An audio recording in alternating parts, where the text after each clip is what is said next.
Hallelujah. Good morning. ಮತ್ತೊಂದು ದಿನವನ್ನು ನಮ್ಮ ಕರ್ತನು ನಮಗೆ ಕೊಟ್ಟಿದ್ದಾರಲ್ಲವೇ?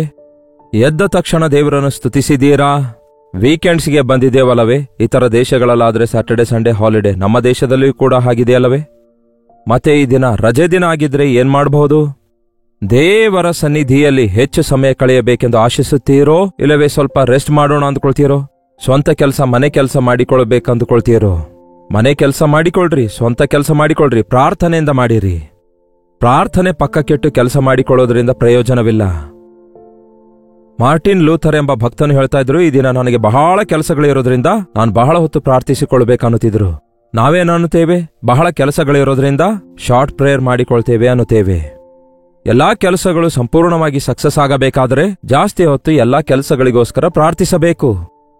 ಅದಕ್ಕಾಗಿಯೇ ಕರ್ತನು ಅವಕಾಶ ಕೊಡುವಾಗೆಲ್ಲ ಹೆಚ್ಚು ಸಮಯ ಪ್ರಾರ್ಥನೆಯಲ್ಲಿ ಕಳೆಯುವುದಾದರೆ ಆಧ್ಯಾತ್ಮಿಕವಾಗಿ ನಾವು ಜಾಯಂಟ್ಸ್ ಅಂದರೆ ವೀರರಾಗುತ್ತೇವೆ. ಬನ್ನಿ ಹಾಗಾದ್ರೆ ಚಿಕ್ಕ ಪ್ರಾರ್ಥನೆ ಮಾಡೋಣ. ಪರಿಶುದ್ಧ ದೇವರೇ, ನಿಮಗೆ ವಂದನೆಗಳು. ದಿನಾಲೂ ಈ ರೀತಿ ನಿಮ್ಮ ಮಕ್ಕಳಿಗೆ ನಿಮ್ಮ ಮಾತಿನಿಂದ ಎಚ್ಚರಿಸಲು, ಹುರಿದುಂಬಿಸಲು, ಪ್ರೋತ್ಸಾಹಪಡಿಸಲು ಕೊಟ್ಟ ಭಾಗ್ಯಕ್ಕಾಗಿ ವಂದನೆಗಳು. ಯಾರ್ಯಾರು ಈ ಸೋಷಿಯಲ್ ಮೀಡಿಯಾ ಸೇವೆ ಮೂಲಕ ಆಶೀರ್ವದಿಸಲ್ಪಟ್ಟು ನಿಮ್ಮ ವಾಕ್ಯದಿಂದ ಬಲಗೊಳ್ಳುತ್ತಿದ್ದಾರೋ, ನಿಮ್ಮ ರಾಜ್ಯಕ್ಕಾಗಿ ಸಿದ್ಧಗೊಳ್ತಿದ್ದಾರೋ, ನಿಮ್ಮ ಸುವಾರ್ತೆ ಪ್ರಕಟಿಸಬೇಕೆಂಬುದಾಗಿ ಅನೇಕರಿಗೆ ಸೇವೆ ಮಾಡುವ ಸೇವೆಯಲ್ಲಿ ಉಪಯೋಗ ಆಗ್ತಿದ್ದಾರೋ, ಕುಟುಂಬ ಕಟ್ಟಿಕೊಂಡು ದೇವರ ರಾಜ್ಯಕ್ಕಾಗಿ ಎದುರು ನೋಡ್ತಿದ್ದಾರೋ ಅಂಥವರಿಗಾಗಿ ನಿಮ್ಮನ್ನು ಸ್ತುತಿಸುತ್ತೇನೆ. ಈ ಅಂತ್ಯ ದಿನಗಳಲ್ಲಿ ನಮ್ಮನ್ನು ದಾರಿ ತಪ್ಪದಂತೆ, ಎಡವಿ ಬೀಳದಂತೆ ದಿನೇ ದಿನೇ ಕಾಪಾಡಿರೆಂದು ಕ್ರಿಸ್ತನ ನಾಮದಲ್ಲಿ ಬೇಡುತ್ತೇನೆ ತಂದೆಯೇ, ಆಮೇನ್. ದೇವರಿಗೆ ಸ್ತೋತ್ರ. ಪ್ರಿಯರೇ, ಅನೇಕ ದಿನಗಳಿಂದ ಸತತವಾಗಿ ದೇವರ ವಾಕ್ಯದ ಸಂದೇಶಗಳನ್ನು ಸತ್ಯವೇದದಿಂದ ನಿಮಗೆ ಸಾರುತ್ತಲೇ ಇದ್ದೇನೆ. ನಿಮ್ಮಲ್ಲಿ ಬಹಳಷ್ಟು ಜನ ಕ್ರಮ ತಪ್ಪದಂತೆ ಲಾಲಿಸುತ್ತಿದ್ದೇವೆಂದು ಹೇಳ್ತಾ ಇದ್ದೀರಿ. ಖಂಡಿತವಾಗಿಯೂ ಈಗಾಗಲೇ ನೀವು ಕೇಳಿರುವ ದೇವರ ವಾಕ್ಯವನ್ನು ನಿಮ್ಮ ಜೀವಿತದಲ್ಲಿ ಎಷ್ಟೋ ಅದ್ಭುತ ಕಾರ್ಯಗಳೊಂದಿಗೆ ಆಳವಾದ ರಕ್ಷಣೆಯ ಅನುಭವವನ್ನು, ನಂಬಿಕೆಯ ಜೀವಿತವನ್ನು ಉಂಟು ಮಾಡಿದೆ ಎಂದು ನಂಬುತ್ತೇನೆ. ಕೇಳುವುದರಿಂದ ನಂಬಿಕೆ ಉಂಟಾಗ್ತದೆ. ನಂಬಿಕೆಯಿಂದ ಪರಾಕ್ರಮ ಕಾರ್ಯಗಳನ್ನು ನಾವು ಮಾಡಬಲ್ಲೆವು. ನೀವು ಆಧ್ಯಾತ್ಮಿಕ ಜೀವಿತದಲ್ಲಿ ಹೇಗಿದ್ದೀರಿ? ಏರಿಳಿತದೊಂದಿಗೆ ಅಥವಾ ಬಿದ್ದೆದ್ದೇಳುವವರಾಗಿದ್ದೀರಾ, ಇಲ್ಲವೇ ಸ್ಟಡಿಯಾಗಿ ದಿನೇ ದಿನೇ ಅಭಿವೃದ್ಧಿ ಹೊಂದುವಂಥವರಾಗಿದ್ದೀರಾ? ನಾವು ಯಾವಾಗಲೂ ಕೂಡ ಹಳೆಯ ಅನುಭವಗಳನ್ನು ಹೇಳಿಕೊಳ್ತಾ ಕೂತ್ಕೊಂಡ್ರೆ ನಡೆಯಲ್ಲ ಪ್ರಿಯರೇ. ದೇವರೊಂದಿಗೆ ಸಹವಾಸ ಮಾಡುವುದು ಅನುದಿನವೂ ಅವಶ್ಯಕವಾಗಿದೆ.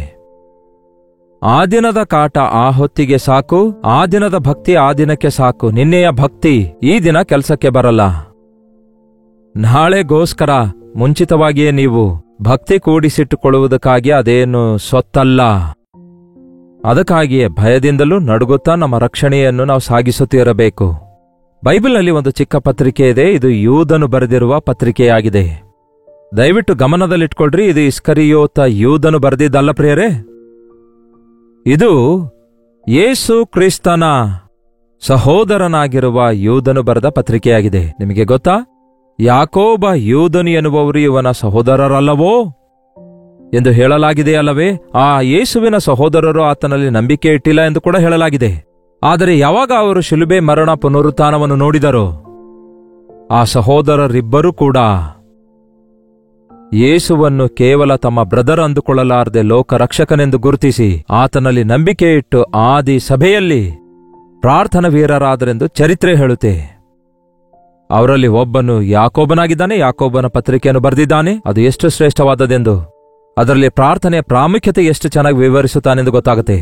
ಹಾಗೆಯೇ ಯೂದನು ಬರೆದಿರುವ ಈ ಪತ್ರಿಕೆಯನ್ನು ಕೂಡ ಓದಿರಿ. ಅಂತ್ಯಕಾಲದಲ್ಲಿ ವಿಶ್ವಾಸಿಗಳು ಹೇಗೆ ಎಡವಿ ಬೀಳುತ್ತಾರೆಂದು, ವಿಶ್ವಾಸಿಗಳು ಎಷ್ಟು ಜಾಗರೂಕರಾಗಿರಬೇಕೆಂದು, ಸುಳ್ಳು ಬೋಧನೆಗಳು ಬರುವ ಈ ದಿನಮಾನಗಳಲ್ಲಿ ನಾವು ಕೇಳಿರುವ ವಾಕ್ಯವನ್ನು ಹೇಗೆ ಹಿಡಿದುಕೊಂಡು ಯೇಸುವಿಗಾಗಿ ನಿಲ್ಲಬೇಕು ಎಂಬ ಎಚ್ಚರಿಕೆಯೊಂದಿಗೆ ತುಂಬಿದ್ದಾಗಿದೆ. ಯೂದನು ಬರೆದ ಪತ್ರಿಕೆಯಲ್ಲಿ ಎಷ್ಟು ಅಧ್ಯಾಯವೇ ಎಂದು ಕೇಳಬೇಡಿ, ಒಂದೇ ಒಂದು ಅಧ್ಯಾಯವಿದೆ. ಇದರಲ್ಲಿ 3ನೇ ವಚನ ಓದುತ್ತೇನೆ, ಕೇಳ್ರಿ. ಪ್ರಿಯರೇ, ನಮಗೆ ಹುದುವಾಗಿರುವ ರಕ್ಷಣೆಯ ವಿಷಯದಲ್ಲಿ ನಿಮಗೆ ಬರೆಯುವುದಕ್ಕೆ ಪೂರ್ಣಾಸಕ್ತಿಯಿಂದ ಪ್ರಯತ್ನ ಮಾಡುತ್ತಿದ್ದಾಗ ದೇವಜನರಿಗೆ ಶಾಶ್ವತವಾಗಿರುವಂತೆ ಒಂದೇ ಸಾರಿ ಒಪ್ಪಿಸಲ್ಪಟ್ಟ ನಂಬಿಕೆಯನ್ನು ಕಾಪಾಡಿಕೊಳ್ಳುವುದಕ್ಕೆ ನೀವು ಹೋರಾಡಬೇಕೆಂದು ಎಚ್ಚರಿಸಿ ಬರೆಯುವುದು ಅವಶ್ಯವೆಂದು ತೋಚಿತು. ಈ ಅಂತ್ಯ ದಿನಗಳಲ್ಲಿ ಸುಳ್ಳು ಬೋಧಕರು ಎದ್ದೇಳ್ತಾರೆ. ಹೊಸ ಹೊಸ ಬೋಧನೆಗಳು ಬರ್ತವೆ, ಹೊಸ ಹೊಸ ವಿವರಣೆಗಳು ಬರ್ತವೆ. ಸುಲಭ ಶೈಲಿಯಲ್ಲಿ ಕಲಬೆರಕೆಯ ಬೋಧನೆಯು ಕೇಳುವವರಿಗೆ ಅವರ ಕಿವಿಗೆ ತುರಿತ ಉಂಟು ಮಾಡುವ ಬೋಧನೆ ಬರ್ತವೆಂದು ಮೊದಲೇ ಎಚ್ಚರಿಸಲಾಗಿದೆ ಅಲ್ಲವೇ? ಅದಕ್ಕೆ ಹೇಳ್ತಾನೆ, ಒಂದೇ ಸಾರಿ ಕೊಡಲ್ಪಟ್ಟ ಬೋಧನೆ. ಯೇಸು ಕ್ರಿಸ್ತನು ಬದಲಾಗದವನಾಗಿದ್ದಾರೆ, ಆತನ ಬೋಧನೆಯು ಬದಲಾಗಲಾರದಂತದಾಗಿದೆ, ಮಾರ್ಪಡದಂತದಾಗಿದೆ. ಈ ಧರ್ಮಶಾಸ್ತ್ರದೊಳಗೆ ಯಾವುದೊಂದನ್ನು ಸೇರಿಸಲಿಕ್ಕಾಗಲ್ಲ, ಇದರೊಳಗಿಂದ ತೆಗೆಯಲಿಕ್ಕಾಗಲ್ಲ. ಆದರೆ ಈ ದಿನಗಳಲ್ಲಿ ಅನೇಕ ವಿಧವಾದ ಕಲಬೆರಕೆಯ ಬೋಧನೆಗಳು, ಸೈತಾನನ ಬೋಧನೆಗಳು, ತುಪ್ಪ ಸುರಿದ ಹಾಗೆ ವಿಷ ಬೆರೆಸಿರುವಂತೆ, ರುಚಿ ಸಿಹಿಯಾಗಿದ್ರೂ ಕೂಡ ಅದರ ಆಳ ಭಯಂಕರವಾದಂತಹ ಆ ಸೈತಾನನಿಂದ ತುಂಬಿಕೊಂಡಿರುವ ಆಲೋಚನೆಗಳಿಂದ ಮನುಷ್ಯರು ತುಂಬಿಕೊಳ್ತಿದ್ದಾರೆ. ಅದಕ್ಕೆ ನಾವು ಜಾಗರೂಕರಾಗಿರಬೇಕು. ಮಾನಸಾಂತರ ಹೊಂದಿರಿ ಎನ್ನುವುದು ಮೊದಲ ಬೋಧನೆಯಾಗಿದೆ. ಶುದ್ಧ ಹೃದಯ ಇಲ್ಲದೆ ದೇವರಿಗೆ ಇಷ್ಟಕರವಾಗಿರ್ಲಿಕ್ಕಾಗಲ್ಲ. ಕುಗ್ಗಿದ ಜಜ್ಜಿದ ಹೃದಯವಿಲ್ಲದೆ ದೇವರ ರಾಜ್ಯಕ್ಕೆ ಹೋಗ್ಲಿಕ್ಕಾಗಲ್ಲ. ಹೃದಯ ಕಠಿಣಪಡಿಸಿಕೊಳ್ಳಲಾರದಂತೆ ಆಯಾ ದಿನಕ್ಕೆ ತಕ್ಕಂತೆ ನಮ್ಮ ಹೃದಯ ಸ್ಥಿತಿಯನ್ನು ಗಮನಿಸಿಕೊಂಡು ವಾಕ್ಯಾನುಸಾರವಾಗಿ ನಮ್ಮನ್ನು ನಾವು ತಿದ್ದುಕೊಳ್ಳಬೇಕು. ಯಾಕೆಂದರೆ ಕೆಲವರು ರಹಸ್ಯವಾಗಿ ತೂರಿಕೊಂಡು ಅವರು ಭಕ್ತಿಹೀನರಾಗಿ ನಮ್ಮ ದೇವರ ಕೃಪೆಯನ್ನು ನೆವ ಮಾಡಿಕೊಂಡು ನಾಚಿಕೆಗೆಟ್ಟ ಕೃತ್ಯಗಳನ್ನು ನಡೆಯುವವರು ನಮ್ಮ ಒಬ್ಬನೇ ಒಡೆಯನು ಕರ್ತನೂ ಆಗಿರುವ ಯೇಸುಕ್ರಿಸ್ತನನ್ನು ಅರಿಯದವರಾಗಿದ್ದಾರೆ. ಕೆಲವರು ರಹಸ್ಯವಾಗಿ ತೂರಿಕೊಂಡು ಕಲಬೆರಕೆಯ ಬೋಧನೆಯೊಂದಿಗೆ ನಾಚಿಕೆಗೆಟ್ಟ ಕೃತ್ಯಗಳೊಂದಿಗೆ ದೇವರ ಪ್ರೀತಿಯನ್ನು ಶಾರೀರಿಕ ಪ್ರೀತಿಗೆ ಹೋಲಿಸಿಬಿಡ್ತಿದ್ದಾರೆ. ದೇವರ ಆಶೀರ್ವಾದಗಳನ್ನು ಲೋಕದ ವಸ್ತುವಾಹನಗಳಿಗೆ ಹೋಲಿಸಿಕೊಳ್ತಿದ್ದಾರೆ. ಅದಕ್ಕೆ ಭಕ್ತಿಹೀನರಾಗಿ ಬಿಡ್ತಿದ್ದಾರೆ. ಅದಕ್ಕಾಗಿಯೇ ಜಾಗರೂಕರಾಗಿರಿ ಎಂದು ದೇವರ ವಾಕ್ಯ ಹೇಳುತ್ತದೆ. ಹಾಗೆ 5ನೇ ವಚನ ಹೇಳ್ತದೆ, ನೀವು ಸಮಸ್ತವನ್ನು ಮೊದಲೇ ತಿಳಿದವರಾಗಿದ್ದರೂ ನಾನು ಮುಂದಾಣ ಕೆಲವು ಸಂಗತಿಗಳನ್ನು ನಿಮ್ಮ ಜ್ಞಾಪಕಕ್ಕೆ ತರಬೇಕೆಂದು ಅಪೇಕ್ಷಿಸುತ್ತೇನೆ. ಯಾವ್ಯಾವೆಂದರೆ, ಕರ್ತನು ತನ್ನ ಪ್ರಜೆಯನ್ನು ಐಗುಪ್ತ ದೇಶದೊಳಗಿಂದ ಬಿಡಿಸಿದ ತರುವಾಯ ಅವರೊಳಗೆ ನಂಬದವರನ್ನು ನಾಶ ಮಾಡಿದನು. ಐಗುಪ್ತ ದೇಶದೊಳಗಿಂದ ಅನೇಕ ಅದ್ಭುತ ಕಾರ್ಯಗಳನ್ನು ಮಾಡಿ ಇಸ್ರಾಯೇಲರನ್ನು ದೇವರು ಹೊರಗೆ ಕರ್ತರ್ತಾರೆ, ದಾಸತ್ವದಿಂದ ಬಿಡಿಸುತ್ತಾರೆ. ಆದರೆ ಅವರೊಳಗೆ ದೇವರಲ್ಲಿ ನಂಬಿಕೆ ಇಡದೇ ಇರುವಂಥವರನ್ನು, ದೇವರ ಮಾತು ಕೇಳದವರನ್ನು, ದೇವರ ಮಾತನ್ನು ನಂಬದವರನ್ನು, ವಾಗ್ದಾನಗಳನ್ನು ನಂಬದವರನ್ನು, ಕರ್ತನ ಕಾರ್ಯಗಳನ್ನು ನಂಬದವರನ್ನು, ಕರ್ತನಲ್ಲಿ ನಂಬಿಕೆ ಇಡದೇ ಇರುವವರನ್ನು ನಾಶ ಮಾಡಿದ್ರು, ಹಾಳಾಗಿ ಹೋದ್ರಂತೆ. ಕರ್ತನಲ್ಲಿ ನಂಬಿಕೆ ಇಡದೇ ಇರುವವರು ನಾಶವಾಗಿ ಹೋದ್ರು. ಕರ್ತನನ್ನು ಬಿಟ್ಟು ಹೊರಟು ಹೋದವರು ಎಡವಿ ಬಿದ್ರು, ಜಾರಿ ಬಿದ್ರು. ಅದಕ್ಕೆ ನೀವು ಆ ರೀತಿಯಾಗಿರಬೇಡಿರಿ. ಒಂದು ಸಾರಿ ಯೇಸು ನಿಮ್ಮನ್ನು ರಕ್ಷಿಸಿದಾರಲ್ಲವೇ? ದೀಕ್ಷಾಸ್ನಾನ ಹೊಂದಿದ ಸರ್ಟಿಫಿಕೇಟ್ ಇದೆಯಲ್ಲವೇ? ಪಾಸ್ಟರ್ ಅವರು ನನ್ನನ್ನು ಮೆಚ್ಚಿಕೊಂಡಿದ್ದಾರಲ್ಲವೇ?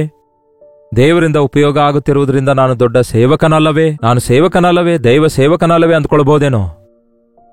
ಇವಾಗಲೂ ಭಯದಿಂದಲೂ ನಡುಗುತ್ತಾ ನಾನು ದೇವರ ಸೇವೆ ಮಾಡ್ತಿದ್ದೇನೆ, ಇತರರನ್ನು ಬೋಧಿಸಿದ ನಂತರ ಎಲ್ಲಿ ನಾನು ಭ್ರಷ್ಟನಾಗ್ತೇನೇನೋ ಎಂದು ಪೌಲನು ಹೇಳ್ತಾನಲ್ಲವೇ? ನನ್ನನ್ನು ನಾನು ಅದಕ್ಕೆ ಜಜ್ಜಿಕೊಳ್ತಿದ್ದೇನೆ ಅನ್ನುತ್ತಾನೆ. ಹಾಗೆ ಪ್ರತಿ ವಿಶ್ವಾಸಿ, ಪ್ರತಿ ದೇವರ ಸೇವಕನು ಬೋಧಿಸುವುದು ದೊಡ್ಡದಲ್ಲ ಪ್ರಿಯರೇ, ಬೋಧಿಸುವುದರ ಪ್ರಕಾರ ಜೀವಿಸುವಂಥದ್ದೇ ದೊಡ್ಡದು. ಏನನ್ನು ಬೋಧಿಸುತ್ತೀರೋ ಅದನ್ನು ಅನುಸರಿಸಬೇಕು. ಇಲ್ಲವಾದರೆ ನಿಮ್ಮ ಬೋಧನೆ ಕೇಳಿದವರು ಪರಲೋಕಕ್ಕೆ ಹೋಗ್ತಾರೇನೋ, ಆದರೆ ಕೊನೆಗೆ ನೀವೇ ನರಕಕ್ಕೆ ಹೋಗ್ಬೇಕಾಗುತ್ತೆ. ಗೊತ್ತಾ? ಯೇಸುವೆ, ನಿನ್ನ ನಾಮದಲ್ಲಿ ನಾವು ಪ್ರವಾದಿಸಲಿಲ್ಲವೋ? ನಿನ್ನ ನಾಮದಲ್ಲಿ ದೆವ್ವ ಓಡಿಸಲಿಲ್ಲವೋ ಅಂದಾಗ ಯೇಸು ಹೇಳ್ತಾರಂತೆ, ನೀವ್ಯಾರೆಂದು ನನಗೆ ಗೊತ್ತೇ ಇಲ್ಲ. ಅದಕ್ಕೆ ಈ ಅಂತ್ಯ ದಿನಗಳಲ್ಲಿ ಯೇಸುವಿನ ನಾಮದಲ್ಲಿ ಉಂಟಾಗುವ ಅದ್ಭುತ ಕಾರ್ಯಗಳಿಗಾಗಿ ಯೇಸುವಿಗೆ ಮಹಿಮೆ ಘನತೆಗಳನ್ನೆಲ್ಲ ಸಲ್ಲಿಸಿರಿ. ಯಾವುದೇ ದೇವರ ಸೇವಕನು ಪ್ರಾರ್ಥಿಸಿದರು, ಯಾವುದೇ ಪಾಸ್ಟರ್ ಪ್ರಾರ್ಥಿಸಿದರು, ಆದರೂ ಅದ್ಭುತ ನಡೆಯುತ್ತಿರುವುದಾದರೆ ಅವರು ಯೇಸುವಿನ ನಾಮ ಉಪಯೋಗಿಸುತ್ತಿದ್ದಾರೆ. ಶಿಷ್ಯರನ್ನು ಸೇವೆಗೆ ಕಳಿಸಿದಾಗ ಯೇಸುವೆ, ನಿನ್ನ ನಾಮದಲ್ಲಿ ದೆವ್ವಗಳು ಓಡಿ ಹೋಗ್ತಿವೆ ಎಂದು ಸಂತೋಷದಿಂದ ಬಂದಾಗ ಯೇಸು ಏನು ಹೇಳ್ತಾರೆ ಗೊತ್ತಾ? ದೆವ್ವಗಳು ನನಗೆ ಭಯಪಡ್ತಿವೆ ಎನ್ನುವುದು ಮುಖ್ಯವಲ್ಲ, ಅದು ನನ್ನ ನಾಮದ ನಿಮಿತ್ತ ನಡೆಯುತ್ತೆ. ನಿಮ್ಮ ಹೆಸರುಗಳು ಜೀವಬಾಧ್ಯರ ಪಟ್ಟಿಯಲ್ಲಿ ಬರೆಯಲ್ಪಟ್ಟಿದ್ದಕ್ಕಾಗಿ ಸಂತೋಷಿಸಿರಿ ಅನ್ನುತ್ತಾರೆ. ಹೌದು, ನಮ್ಮ ರಕ್ಷಣೆಯಲ್ಲಿ ನಾವು ಆನಂದಿಸಬೇಕು, ರಕ್ಷಣೆಯನ್ನು ಕಾಪಾಡಿಕೊಳ್ಳಬೇಕು. ಮೊದಲು ಅವರಿಗೆ ಅನುಮತಿಸಿದರೂ ಸಹ ಕೊನೆಯಲ್ಲಿ ಅವರೆಲ್ಲ ಸತ್ತು ಹೋದರು. ಈವನ್ ದೇವದೂತರು ಕೂಡ ತಮ್ಮ ದೊರೆತನವನ್ನು ಕಾಪಾಡದೆ ತಮಗೆ ತಕ್ಕ ವಾಸಸ್ಥಾನವನ್ನು ಬಿಟ್ಟ ದೇವದೂತರಿಗೂ ದೇವರು ನಿತ್ಯವಾದ ಬೇಡಿಗಳನ್ನು ಹಾಕಿ ಮಹಾದಿನದಲ್ಲಿ ಆಗುವ ದಂಡನೆಯ ತೀರ್ಪಿಗಾಗಿ ಅವರನ್ನು ಕತ್ತಲೆಯೊಳಗೆ ಇಟ್ಟಿದ್ದಾನೆ. ಕೋಟ್ಯಾಂತರ ದೇವದೂತರನ್ನು ದೇವರು ಸೃಷ್ಟಿಸಿದ್ದಾರೆ ನಮಗೋಸ್ಕರ, ನಮಗೆ ಪರಿಚಾರಕರಾಗಿರೋದಕ್ಕೋಸ್ಕರ. ಅವರೊಳಗೆ ಪ್ರಧಾನ ದೂತನಾಗಿ ಮಿಕಾಯಲನಿದ್ದಾನೆ, ಗಾಬ್ರಿಯೇಲನನ್ನು, ಲೂಸಿಫರನನ್ನು ಕೂಡ ದೇವರು ಸೃಷ್ಟಿಸಿದ್ದಾರೆ.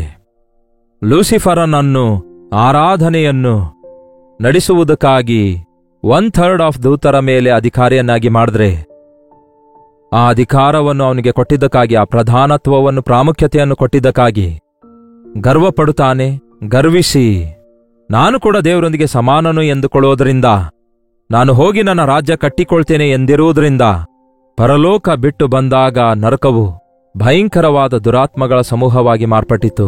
ಅವನೇ ಅಪವಾದಿಯಾದ ಸೈತಾನನು, ಸುಳ್ಳುಗಾರನೂ ಆಗಿದ್ದಾನೆ. ಅವನಿಗೆ ಎಷ್ಟು ಹೆಸರಿಡಲ್ಪಟ್ಟಿವೆ ನೋಡಿ. ದೇವರಿಂದ ಸೃಷ್ಟಿಸಲ್ಪಟ್ಟ ದೂತನು ದೇವರಿಗೆ ತಿರುಗಿ ಬಿದ್ದದ್ದರಿಂದ ದೊಬ್ಬಲ್ಪಟ್ಟ. ಇನ್ನು ದೇವರೊಂದಿಗೆ ಅವನಿಗೆ ಸಹವಾಸವಿಲ್ಲ. ಅದೇ ರೀತಿ ದೇವರ ಮಾತು ಕೇಳದೇ ಇರುವ ಆದಾಮ ಹವ್ವ ದೇವರ ಮಹಿಮೆಯನ್ನು ಕಳೆದುಕೊಳ್ಳುತ್ತಾರೆ. ದೇವರೇ ಸೃಷ್ಟಿಸಿದ್ದಾರೆ, ಎಷ್ಟೋ ಪ್ರೀತಿಸಿದ್ದಾರೆ, ಸರ್ವಾಧಿಕಾರವನ್ನು ಕೊಟ್ಟಿದ್ದಾರೆ, ಎಷ್ಟೋ ಮೇಲು ಮಾಡಿದ್ದಾರೆ. ಆದರೆ ದೇವರು ಮಾತು ಕೇಳದಿದ್ದರೆ ಅಯ್ಯೋ, ನೀವು ಯಾವಾಗ ರಕ್ಷಿಸಲ್ಪಟ್ಟಿದ್ದೀರಿ ಎಂದು ಗೊತ್ತಿಲ್ಲ, ನೀವು ದೇವರ ಸೇವೆ ಮಾಡ್ತಿದ್ದೀರೋ ಇಲ್ಲವೋ ಎಂದು ಗೊತ್ತಿಲ್ಲ. ದೇವರು ನಮಗೆ ಎಷ್ಟೊಂದು ವಿಧವಾಗಿ ಆಶೀರ್ವದಿಸಿದ್ದಾರೆ. ಎಷ್ಟೋ ಸಾರಿ ಮರಣದ ಹಾಸಿಗೆ ಮೇಲಿನಿಂದ ಸ್ವಸ್ಥಪಡಿಸಿ ನನ್ನನ್ನು ಎಬ್ಬಿಸಿದ್ದಾರೆ, ಮರಣದಿಂದ ನನ್ನನ್ನು ತಪ್ಪಿಸಿದ್ದಾರೆ, ದೇವರು ಕಾಪಾಡಿದ್ದಾರೆಂದು ಏನೇನೋ ಸಾಕ್ಷಿ ಕೊಡ್ತೀರಲ್ಲವೇ? ಆದರೆ ಇವಾಗ ಆ ಕುಗ್ಗಿದ ಜಜ್ಜಿದ ಹೃದಯ ನಿಮಗಿದೆಯಾ? ಈಗ ಆ ಕೃತಜ್ಞತೆ ನಿಮಗಿದೆಯಾ? ದೇವರು ಮಾಡಿರುವ ಉಪಕಾರ ಮರೆತು ನೀವು ನಿಮ್ಮ ಇಷ್ಟಾನುಸಾರವಾಗಿ ಜೀವಿಸುವುದಾದರೆ ನೀವು ನಿಮ್ಮ ಸ್ಥಾನವನ್ನು ಕಳೆದುಕೊಳ್ತೀರಿ, ದೇವರ ರಾಜ್ಯವನ್ನು ಕಳೆದುಕೊಳ್ತೀರಿ. ದೇವರ ಮಾತನ್ನು ಕೇಳಿ ಯಾವನು ನಡುಗುತ್ತಾನೋ ಅವನನ್ನೇ ನಾನು ನೋಡ್ತಿದ್ದೇನೆ ಎಂದು ವಾಕ್ಯ ಹೇಳುತ್ತೆ. ಸೊದೋಮ ಗೊಮೋರ ಪಟ್ಟಣಗಳ ಬಗ್ಗೆ ಹೇಳ್ತಾನೆ, ಇನ್ನಿತರರ ಬಗ್ಗೆ ಹೇಳ್ತಾನೆ, ಒಂದು ದೊಡ್ಡ ಪಟ್ಟಿ ಕೊಡ್ತಾನೆ. ಕೊನೆಯದಾಗಿ ಕರ್ತನು ಹೇಳುವ ಮಾತೇನೆಂದರೆ, ನೀವು ಹಾಗೆ ಇರದೆ ಈ ಒಂದು ವಚನ ನೀವು ಅಂಡರ್ಲೈನ್ ಮಾಡಿಕೊಳ್ಳಿರಿ, ಧ್ಯಾನಿಸಿರಿ. ಈ ದಿನವಿಡೀ ವಚನ 20ನೇ ವಚನ, ಯೂದನು ಬರೆದ ಪತ್ರಿಕೆ 20ನೇಯ ವಚನ. ಪ್ರಿಯರೇ, ನೀವಾದರೂ ನಿಮಗಿರುವ ಅತಿ ಪರಿಶುದ್ಧವಾದ ಕ್ರಿಸ್ತ ನಂಬಿಕೆಯನ್ನು ಆಧಾರ ಮಾಡಿಕೊಂಡು ಭಕ್ತಿಯಲ್ಲಿ ಅಭಿವೃದ್ಧಿಯನ್ನು ಹೊಂದುತ್ತಾ ಪವಿತ್ರಾತ್ಮ ಪ್ರೇರಿತರಾಗಿ ಪ್ರಾರ್ಥನೆ ಮಾಡುತ್ತಾ ನಿತ್ಯ ಜೀವಕ್ಕಾಗಿ ನಮ್ಮ ಕರ್ತನಾದ ಯೇಸುಕ್ರಿಸ್ತನ ಕರುಣೆಯನ್ನು ಎದುರು ನೋಡುತ್ತಾ ನಿಮ್ಮನ್ನು ದೇವರ ಪ್ರೀತಿಯಲ್ಲಿ ಕಾಪಾಡಿಕೊಳ್ಳಿರಿ. ನೀವು ನಂಬಿಕೆ ಇಟ್ಟಿರುವ ಅತಿ ಪರಿಶುದ್ಧವಾದ ನಂಬಿಕೆಯ ಮೇಲೆ ನಿಮ್ಮನ್ನು ನೀವು ಕಟ್ಟಿಕೊಳ್ಳುತ್ತಾ ಇರಿ. ಅಂತ್ಯದವರೆಗೂ ನಾವು ದೇವರು ಕೊಟ್ಟಿರುವ ಕೆಲಸದಲ್ಲಿ ಮುಂದಕ್ಕೆ ಸಾಗಬೇಕು. ಅತಿ ಪರಿಶುದ್ಧವಾದ ನಂಬಿಕೆಯ ಮೇಲೆ ನಿಮ್ಮನ್ನು ನೀವು ಕಟ್ಟಿಕೊಳ್ಳುತ್ತಾ ನಿಮ್ಮ ಭಕ್ತಿಯನ್ನು ಮುಂದುವರಿಸುತ್ತಾ ಇರಿ. ಪವಿತ್ರಾತ್ಮ ಪ್ರೇರಿತರಾಗಿ ಪ್ರಾರ್ಥನೆ ಮಾಡುತ್ತಾ ಇರಿ. ನಾವು ಭಕ್ತಿಯಲ್ಲಿ ಸ್ಥಿರವಾಗಿರಬೇಕಾದರೆ ನಮಗೆ ಅತ್ಯವಶ್ಯಕವಾದದ್ದೇ ಪ್ರಾರ್ಥನೆ. ಉಸಿರು ಆಡದಿದ್ದರೆ ಮನುಷ್ಯನು ಸತ್ತವನಾಗಿರುತ್ತಾನೆ. ಹಾಗೆ ಪ್ರಾರ್ಥನೆ ಮಾಡದಿರುವ ವಿಶ್ವಾಸಿ ಸತ್ತವನಾಗಿರ್ತಾನೆ. ಪವಿತ್ರಾತ್ಮ ಪ್ರೇರಣೆಯಿಂದ ಮಾಡಬೇಕು, ಬಾಯಿ ಮಾತಿನಿಂದ ಆಚಾರದಿಂದ ಮಾಡುವ ಪ್ರಾರ್ಥನೆಯಲ್ಲ. ಪವಿತ್ರಾತ್ಮನಲ್ಲಿ, ಅಂದರೆ ಉಚ್ಚರಿಸಲು ಅಶಕ್ಯವಾಗಿರುವ ನರಳಾಡುತ್ತಾ ಪ್ರಾರ್ಥನೆ ಮಾಡಬೇಕು. ಏನೆಂದು ಪ್ರಾರ್ಥಿಸಬೇಕು, ಯಾರಿಗೆ ಪ್ರಾರ್ಥಿಸಬೇಕು, ಏನು ಬೇಡಿಕೊಳ್ಳಬೇಕು, ಪವಿತ್ರಾತ್ಮನೇ ನಮಗೆ ಸರ್ವಸತ್ಯದಲ್ಲಿ ನಡೆಸುತ್ತಾರೆ. ಪವಿತ್ರಾತ್ಮ ಪ್ರೇರಿತರಾಗಿ ನೀವು ಪ್ರಾರ್ಥನೆ ಮಾಡುತ್ತಾ ನಿತ್ಯ ಜೀವಕ್ಕಾಗಿ ನಮ್ಮ ಕರ್ತನಾದ ಯೇಸುಕ್ರಿಸ್ತನ ಕರುಣೆಯನ್ನು ಎದುರು ನೋಡುವವರಾಗಿರಿ. ಕರ್ತನ ಬರುಣಕ್ಕಾಗಿ ಕಾದು ಎದುರು ನೋಡುವ ದಿನಗಳು ಈ ದಿನಗಳಾಗಿವೆ. ನಿತ್ಯ ಜೀವದೊಳಗೆ, ಪರಲೋಕ ರಾಜ್ಯದೊಳಗೆ ಸೇರುವ ದಿನಗಳಾಗಿವೆ. ಅದಕ್ಕೆ ಯೇಸು ಬರುವವರೆಗೂ ತಾಳ್ಮೆಯಿಂದ ನಾವು ಕಾದುಕೊಂಡಿರಬೇಕು. ಇನ್ನು ಮೇಲೆ ಸುಳ್ಳಾಡದಂತೆ, ಇನ್ನು ಮೇಲೆ ಜಗಳವಾಡದಂತೆ, ಇನ್ಮೇಲೆ ಇತರರ ಮೇಲೆ ನಿಂದೆ ಹೊರಿಸದೆ, ಇನ್ನು ಮೇಲೆ ಎಲ್ಲರಿಗಿಂತಲೂ ಹೆಚ್ಚು ತಗ್ಗಿಸಿಕೊಳ್ಳಬೇಕು. ಅದು ಕೆಲವರಿಗೆ ನಾಚಿಕೆ ಅನಿಸುತ್ತೆ. ಎಷ್ಟು ಕಾಲ ಹಾಗೆ ಇರ್ತೀರಿ? ನಿಮ್ದೇನಾದರೂ 3 ತಿಂಗಳ ಭಕ್ತಿಯೋ ಅಥವಾ ಸೀಸನಲ್ ಭಕ್ತಿಯಾಗಿದೆಯೋ? ಕರ್ತನ ಬರೋಣದವರೆಗೂ ಕಾದುಕೊಂಡಿರಿ. ಕನಿಕರಿಸುವ ಕರ್ತನು ನೀವು ಎದುರಿಸಿರುವ ಅವಮಾನಕ್ಕೆ ಘನತೆಯುಂಟು ಮಾಡ್ತಾರೆ. ನಿಮ್ಮ ಅವಮಾನವನ್ನು 2 ಪಟ್ಟು ಘನತೆಯನ್ನಾಗಿ ಮಾಡುತ್ತಾರೆ. ನಿಮ್ಮ ದುಃಖವನ್ನು ಸಂತೋಷವಾಗಿ ಮಾರ್ಪಡಿಸುತ್ತಾರೆ. ಅಂತ್ಯದವರೆಗೂ ಸಹಿಸಿಕೊಳ್ಳುವವನೇ ರಕ್ಷಿಸಲ್ಪಡುವನು ಎಂದು ವಾಕ್ಯ ಹೇಳ್ತದೆ. ಕರ್ತನ ಕರುಣೆಯನ್ನು ಎದುರು ನೋಡುವವರಾಗಿರುತ್ತಾ, ಅಂದರೆ ಕಾದುಕೊಂಡಿರುತ್ತಾ, ದೇವರ ಪ್ರೀತಿಯಲ್ಲಿ ನೆಲೆಗೊಂಡಿರುವುದಕ್ಕಾಗಿ ಕಾಪಾಡಿಕೊಳ್ಳಿರಿ. ದೇವರ ಪ್ರೀತಿಯಲ್ಲಿ ನೆಲೆಗೊಳ್ಳುವುದಕ್ಕಾಗಿ ಕಾದುಕೊಂಡಿರಿ. ಕ್ರಿಸ್ತನ ಮಕ್ಕಳಲ್ಲಿ ಇರಬೇಕಾದದ್ದು ಪ್ರೀತಿ, ನಿಸ್ವಾರ್ಥದ ಪ್ರೀತಿ, ಕ್ಷಮಿಸುವ ಪ್ರೀತಿ, ತ್ಯಾಗದಿಂದ ಮಾಡುವ ಪ್ರೀತಿ, ಅಗಾಪ್ಯ ಪ್ರೀತಿ.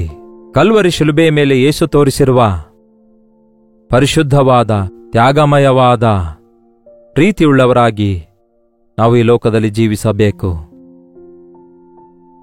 ನೀವು ಒಬ್ಬರನ್ನೊಬ್ಬರು ಪ್ರೀತಿಸುವುದರಿಂದ ನೀವು ನನ್ನ ಶಿಷ್ಯರಾಗಿದ್ದೀರಿ ಎಂದು ಈ ಲೋಕ ತಿಳ್ಕೊಳ್ತಿದೆ ಎಂದು ಯೇಸು ಹೇಳಿದ್ದಾರೆ. ಪೌಲ ಹೇಳ್ತಾನೆ, ನಾನು ಎಷ್ಟೇ ಭಾಷೆ ಮಾತಾಡಿದ್ರೂ ಕೂಡ, ಎಷ್ಟೇ ದೊಡ್ಡ ನಂಬಿಕೆ ನನಗಿದ್ರೂ ಕೂಡ, ನನ್ನ ಆಸ್ತಿಯನ್ನೆಲ್ಲ ಬಡವರಿಗೆ ಹಂಚಿದ್ರೂ ಕೂಡ ಪ್ರೀತಿ ಇಲ್ಲದಿದ್ದರೆ ನಾನು ವ್ಯರ್ಥನೆಂದು ಪೌಲನು ಹೇಳಿದ್ದಾನೆ. ನಿಮ್ಮ ಭಕ್ತಿ ಕಾನೂನುಬದ್ಧವಾಗಿ, ಕ್ರಮವಾಗಿ, ಖಚಿತವಾಗಿದೆ ಅಂದುಕೊಳ್ಳುತ್ತಾ ಪ್ರೀತಿಯನ್ನು ಕಳೆದುಕೊಳ್ತಾ ಇದ್ದಾರೆ ಬಹಳಷ್ಟು ಜನ. ಪ್ರೀತಿಯಿಂದಲೇ ನಾವು ಆತ್ಮಗಳನ್ನು ಸಂಪಾದಿಸಬಲ್ಲೆವು. ಪ್ರೀತಿಯ ಮೂಲಕವೇ ನಾವು ಇತರರನ್ನು ಕ್ರಿಸ್ತನ ಬಳಿಗೆ ಕರೆತರಬಲ್ಲೆವು. ದೇವರು ಪ್ರೀತಿ ಸ್ವರೂಪಿಯಾಗಿದ್ದಾರೆ. ಆತನ ಮಕ್ಕಳಾದ ನಾವು ಆ ಯೇಸುವಿನ ಪ್ರೀತಿಯನ್ನು ಇತರರ ಮುಖದ ಮೇಲೆ, ಜೀವಿತದ ಮೇಲೆ ಪ್ರತಿಬಿಂಬಿಸೋಣ.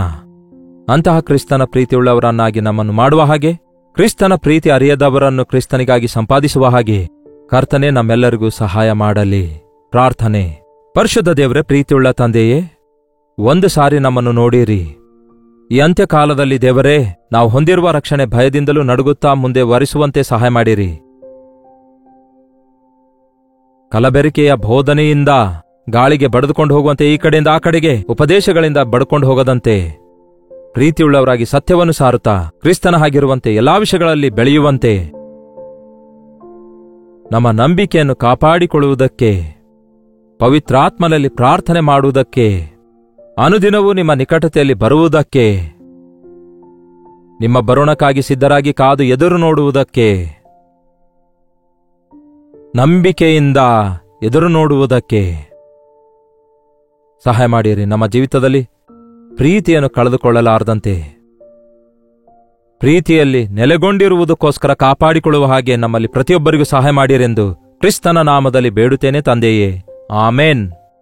ತಂದೆಯಾದ ದೇವರ ಪ್ರೀತಿಯೂ, ಮಗನಾಗಿರುವ ಕ್ರಿಸ್ತನ ಕೃಪೆಯೂ, ಆದರಣೆಕರ್ತನಾದ ಪವಿತ್ರಾತ್ಮನ ಸಹವಾಸವು ಕೂಡಿ ಬಂದಿರುವ ನಮ್ಮೆಲ್ಲರ ಸಂಗಡ ಇಂದಿಗೂ ಸದಾಕಾಲಕ್ಕೂ ನೆಲೆಯಾಗಿರಲಿ. ಆಮೇನ್. ದೇವರಿಗೆ ಸ್ತೋತ್ರ. ನಿಮ್ಮ ಪ್ರಾರ್ಥನಾ ಮನವಿಗಳನ್ನು 8939731313 ನಂಬರ್ಗೆ ಮತ್ತು ಇತರ ದೇಶದಿಂದ ವೀಕ್ಷಿಸುವುದಾದರೆ ಕೊಡಲ್ಪಟ್ಟಂತಹ ಇದೇ ನಂಬರಿಗೆ ಒಂದು ಟೆಕ್ಸ್ಟ್ ಇಲ್ಲವೇ ವಾಯ್ಸ್ ಮೆಸೇಜ್ ಮೂಲಕ ವಾಟ್ಸಪ್ ಕಳಿಸಿಕೊಡಿರಿ. ದಿನಾಲೂ ಹೇಳ್ತಿದ್ದೇನಲ್ಲವೇ, ನಿಮ್ಮಲ್ಲಿ ಕೆಲವರಿಗೆ ಇದು ತೊಂದರೆಯಾಗಿರ್ಬೋದೇನೋ. ದಿನಾಲೂ ಹೊಸೊಬ್ಬರು ನೋಡ್ತಿದ್ದೀರಲ್ಲವೇ, ದಿನಾಲೂ ಹೊಸೊಬ್ಬರು ಬರ್ತಾ ಇರ್ತಾರಲ್ಲವೇ, ಅವರಿಗೋಸ್ಕರ ರಿಪೀಟ್ ಮಾಡ್ತಿದ್ದೇನೆ. ನಿಮ್ಮಲ್ಲಿ ಕೆಲವರಂತೂ ಅನೇಕ ದಿನಮಾನಗಳಿಂದ ಈ ಮಾತು ಕೇಳ್ತಲೇ ಇರಬಹುದು. But every time there are some new people, so I need to announce. ನೀವು ಕೂಡ ಮರೆಯುತ್ತಾ ಇರ್ತೀರಿ, ಸೊ ನಿಮಗೂ ಒಂದು ರಿಮೈಂಡರ್ ಆಗಿರುತ್ತೆ, ನಿಮಗೂ ಜ್ಞಾಪಕಗೊಳಿಸುತ್ತಿದ್ದೇನೆ. ನಿಮಗಾಗಿ ಪ್ರಾರ್ಥಿಸ್ತಿದ್ದೇವೆ. ನಿಮ್ಮ ಯೋಗಕ್ಷೇಮ ಅರ್ಥಕೊಳ್ಳಲು ಬಯಸ್ತೇವೆ. ನಿಮ್ಮ ಪ್ರೈಸ್ ರಿಪೋರ್ಟ್ಸ್ ಕೂಡ ತಿಳಿಯಪಡಿಸಿರಿ. ಮತ್ತಷ್ಟು ಪ್ರೋತ್ಸಾಹಕರವಾಗಿ ಕಾರ್ಯಕ್ರಮ ಮುಂದುವರಿಸಲು ಸಹಕರಿಸಿದವರಾಗಿರ್ತೀರಿ. ಕರ್ತನ ಚಿತ್ತವಿರುವುದ ಆದರೆ ಮತ್ತೆ ನಾಳೆ ಇದೇ ಅನುದಿನದ ಧ್ಯಾನ ಎಂಬ ಕಾರ್ಯಕ್ರಮದಲ್ಲಿ ಮತ್ತೆ ಭೇಟಿಯಾಗೋಣ. ಅಲ್ಲಿವರೆಗೂ ದೇವರ ಮಹಾಕೃಪೆ ನಿಮ್ಮೆಲ್ಲರೊಂದಿಗಿರಲಿ.